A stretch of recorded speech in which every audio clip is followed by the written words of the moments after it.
বাংলাদেশ প্রকৌশলী বিশ্ববিদ্যালয় অর্থাৎ বুয়েট দেশের সর্বোচ্চ মানের প্রকৌশল শিক্ষা প্রতিষ্ঠান।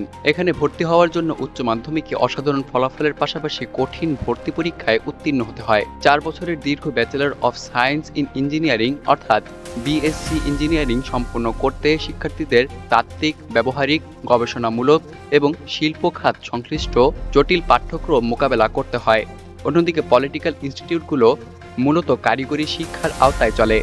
এখানে শিক্ষার্থীরা 4 বছরের ডিপ্লোমা ইন ইঞ্জিনিয়ারিং সম্পন্ন করে, যা অধিকাংশ ক্ষেত্রে ব্যবহারিক এবং মাঠ পর্যায়ে প্রযুক্তিগত দক্ষতা গড়ে তোলে। অর্থাৎ বুয়েট যেখানে উচ্চতর তাত্ত্বিক এবং গবেষণামূলক শিক্ষা প্রদান করে, পলিটেকনিক্যাল সেখানে প্রযুক্তিগত দক্ষতা এবং কারিগরি জ্ঞানকে প্রাধান্য দিয়ে থাকে। এই মৌলিক পার্থক্য থেকেই দ্বন্দ্বের শুরু হয় ইঞ্জিনিয়ার উপাধির সংঘাত। বুয়েট সহ দেশের অন্যান্য বিশ্ববিদ্যালয় থেকে পাশ করা শিক্ষার্থীরা নিজেদের প্রকৌশলী অর্থাৎ ইঞ্জিনিয়ার হিসেবে পরিচয় দেন।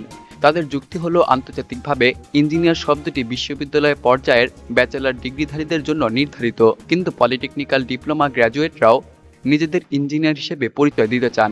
বুয়েটের শিক্ষার্থীরা এটিকে পেশাগত পরিচয়ের অপব্যবহার মনে করেন এবং দাবি করেন এতে ইঞ্জিনিয়ার উপাধির মর্যাদা নষ্ট হয়। বাংলাদেশ বুয়েট থেকে পাশ করা একজন ইঞ্জিনিয়ারের সামাজিক মর্যাদা অত্যন্ত উচ্চ। চাকরির বাজার, সমাজ এবং পরিবার সবখানেই তারা বিশেষ সম্মান পেয়ে থাকেন। অন্যদিকে পলিটেকনিক গ্রাজুয়েটদের অনেকেই ডিপ্লোমা ইঞ্জিনিয়ার অথবা টেকনিশিয়ান হিসেবে উল্লেখ করেন। এই মর্যাদাগত পার্থক্য থেকেই অহংবোধ তৈরি হয়। বুয়েট শিক্ষার্থীরা মনে করেন তারা এক ধরনের এলিট গ্রুপ, আর পলিটেকনিক শিক্ষার্থীরা সেই স্তরে পৌঁছাতে পারে না। ফলে দ্বন্দ্ব আরও গভীর হয়। চাকরির বাজারে প্রতিযোগিতা। বাংলাদেশের সরকারি এবং বেসরকারি প্রকৌশল খাতে দুটি গ্রুপের মধ্যে প্রতিযোগিতা প্রবল।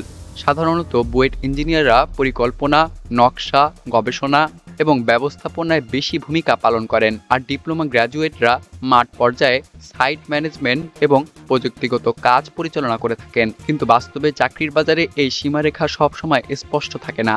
ডিপ্লোমা গ্র্যাজুয়েটরা অনেক সময় এমন পদের দাবি করেন যেগুলো বিশ্ববিদ্যালয় গ্র্যাজুয়েটদের জন্য নির্ধারিত হয়ে থাকে। এতে বুয়েট শিক্ষার্থীরা নিজেদের অধিকার খর্ব হওয়ার আশঙ্কা অনুভব করেন। সংগঠন এবং আন্দোলনের ইতিহাস। বাংলাদেশে বহুবার ডিপ্লোমা ইঞ্জিনিয়ার সমিতি তাদেরকে পূর্ণাঙ্গ ইঞ্জিনিয়ার হিসেবে স্বীকৃতি দেওয়ার দাবি তুলেছে। তারা আন্দোলন, ধর্মঘট, এমনকি রাজপথে নেমেও তাদের অধিকার আদায়ের চেষ্টা করেছে। অন্যদিকে ইঞ্জিনিয়ার্স ইনস্টিটিউট বাংলাদেশ এবং বুয়েট অ্যালামনাই সংগঠনগুলো এসব দাবির বিরোধিতা করেছে। তাদের মতে ডিপ্লোমা গ্র্যাজুয়েটরা গুরুত্বপূর্ণ হলেও তাদের কাজের ধরন আলাদা, তাই বিশ্ববিদ্যালয় গ্র্যাজুয়েটদের সমমর্যাদায় তাদের আনা যাবে না। এই দাবি দেওয়া এবং বিরোধিতার কারণে দুই গ্রুপের সম্পর্ক দিন দিন আরও তিক্ত হয়েছে। বিভিন্ন সময় বুয়েট গ্র্যাজুয়েট এবং ডিপ্লোমা ইঞ্জিনিয়ারদের মধ্যে তীব্র মৌখিক সংঘাত এবং কর্মক্ষেত্রে দ্বন্দ্বের খবর এসেছে। যেমন সরকারি চাকরির নিয়োগ বিজ্ঞপ্তি প্রকাশ হলে প্রায় ডিপ্লোমা গ্র্যাজুয়েটরা আপত্তি জানান, কেন তাদের উচ্চ পদে বসার সুযোগ দেওয়া হচ্ছে না। অন্যদিকে বিশ্ববিদ্যালয়ের ইঞ্জিনিয়াররা মনে করেন ডিপ্লোমা শিক্ষার্থীরা প্রকৌশল খাতকে সস্তা করে ফেলেছে। সরকারের নীতিগত অবস্থান।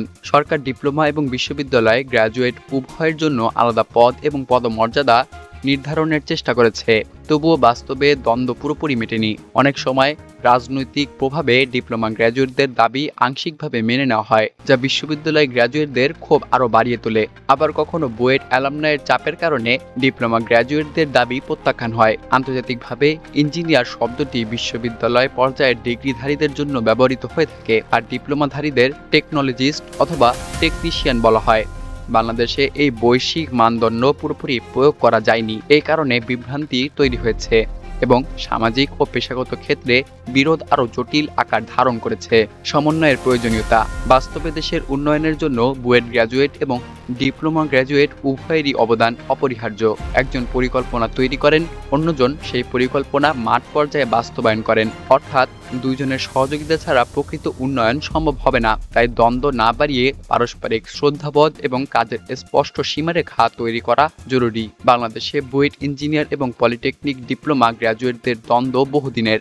এর পেছনে রয়েছে শিক্ষাগত পার্থক্য, পেশাগত পরিচয়, সামাজিক মর্যাদা এবং চাকরির বাজারে প্রতিযোগিতা। তবে বাস্তবতা হলো দেশকে এগিয়ে নিতে উভয় শ্রেণীর প্রকৌশলী এবং কারিগরি বিশেষজ্ঞের প্রয়োজন রয়েছে। তাই প্রয়োজন সমন্বয়, পারস্পরিক সম্মান এবং রাষ্ট্রের পক্ষ থেকে স্পষ্ট নীতিমালা, যাতে বিভ্রান্তি দূর হয় এবং দেশের প্রকৌশল খাত আরও শক্তিশালী হয়।